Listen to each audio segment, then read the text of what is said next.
hello नमस्ते everyone अहिले यो एकदमै इम्पोर्टेन्ट र अर्जेन्ट मेसेज हो प्लिज सकेसम्म धेरैजनालाई पुर्याइदिनु हुन म सबैजना अनुरोध गर्छु हैन अहिले हाम्रो नेपालमा अहिले तपाईको यो एकदम हेभी रेनफल भएर तपाईको धेरैजना हाम्रो चाहिँ स्ट्रान्डेडहरु मान्छेहरु चाहिँ तपाईको धेरैजना चाहिँ रोकिएको छन् बाटोमा अड्केको छन् हैन यसमा कति एम्बुलेन्सहरु छ होला यसमा कतिजना अब अड्केको होला त्यहाँ खाना छैन होला त्यहाँ धेरै कुराहरु छैन होला हैन कतिजनालाई तपाईको रेस्क्यु गरेर दुई तीनवटा ठाउँमा पनि ल्याउनु भएको छ म हजुरहरु सम्पूर्ण नागरिकलाई चाहिँ मलाई हजुरहरुको सहयोग चाहिएको छ हैन त्यही भएर अहिले चाहिँ तपाईको अवस्था के छ भन्दा सिन्स हाम्रो सरकार तपाईको अब जनताको सरकार भएर कतिवटा तपाईको वडा नगरपालिकामा तपाईको मेयरहरुले अलिक कोअपरेसन नगरेको हामीले भेटायौं हैन धेरै ठाउँमा तपाईको जुन चाहिँ ठाउँमा चाहिँ हाम्रो निषेध अब त्यो धेरै बाटोहरु रोकेको छ नि त किनभने पहिरोहरु गएको र अनि त्यहाँ धेरैजना मान्छेहरु चाहिँ अड्केको छन् त्यसमा एम्बुलेन्सेसहरु छ होला कतिजना क्रिटिकल कन्डिसनमा पनि होला हैन त्यही अनुसारमा चाहिँ हामी बिहानदेखि नै यो रेस्क्यु र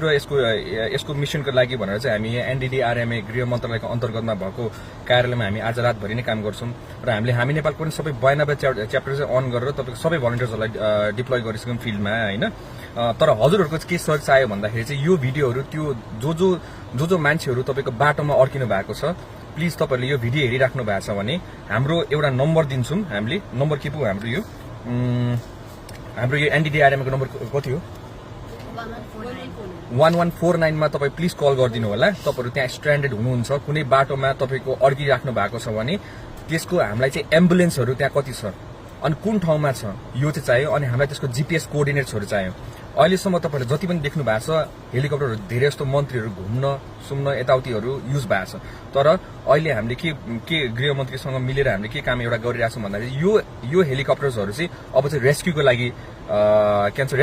रेस्क्युको लागि युज हुन्छ र हाम्रो फर्स्ट प्रायोरिटी भनेको चाहिँ तपाईको के हुन्छ भन्दा यो एम्बुलेन्समा अड्केको मान्छेहरुलाई सही सलामत हस्पिटल पुर्याउने र साथै त्यसको नजिकको एरियाहरु तपाईको कुनै ल्यान्डहरु छ खाली ल्यान्डहरु छ भने प्लिज त्यसको जीपीएस कोअर्डिनेट्स पनि पठाइदिनु होला जहाँ चाहिँ हेलिकप्टर ल्यान्ड गर्न सक्छ है